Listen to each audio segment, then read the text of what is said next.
ராஜா அவர்கள் பேசுறாரு, எடப்பாடி பழனிசாமி வெளிநாட்டில் போய் ஸ்பூன்ல சாப்பிட்டதே பெருசா நினைக்கிறேன்னு சொல்றாரு. நேற்று சுற்றுப்பயணத்தில் பேசிய அதிமுக பொதுச் செயலாளர் எடப்பாடி பழனிசாமி அவர்கள் தன் மீது விமர்சனம் வைத்த திமுக அமைச்சர் டிஆர்பி ராஜாவிற்கு பதிலடி கொடுத்துள்ளார். செய்தி வருது, ஊடகத்தில் செய்தி வருது, வெள்ளை அறிக்கை கொடுங்க, மக்கள் கேட்கிறாங்க, மக்களை ஏமாற்றாதீங்க.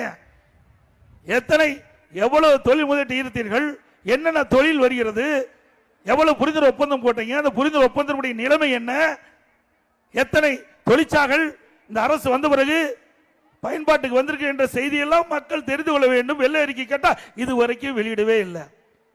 மீறி கேட்டா திரு ராஜா அவர்கள், தொழில்துறை மந்திரி ராஜா அவர்கள் பேசுறாரு, எடப்பாடி பழனிசாமி வெளிநாட்டில் போய் ஸ்பூன்ல சாப்பிட்டதே பெருசா நினைக்கிறேன்னு சொல்றாரு. நான் போய் வெளிநாடு போய் ஸ்பூன்ல சாப்பிட்டது பெருசா நினைக்கிறேன்.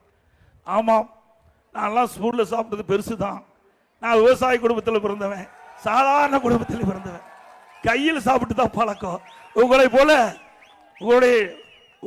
உங்க அப்பா மத்திய மந்திரியா இருந்தாரு, நீ செல்வ செழிப்பில் வந்தீங்க, நீங்க தங்க ஸ்பூன்ல சாப்பிடலாம், வெள்ளி பிளேட்ல சாப்பிடலாம்.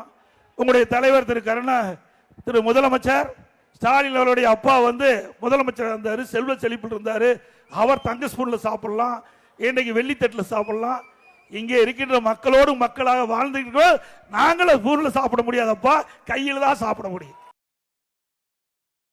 செய்திகளை உள்ளது உள்ளபடி தெரிந்து கொள்ள ரெஃப்ளெக்ட் நியூஸை சப்ஸ்கிரைப் பண்ணுங்க.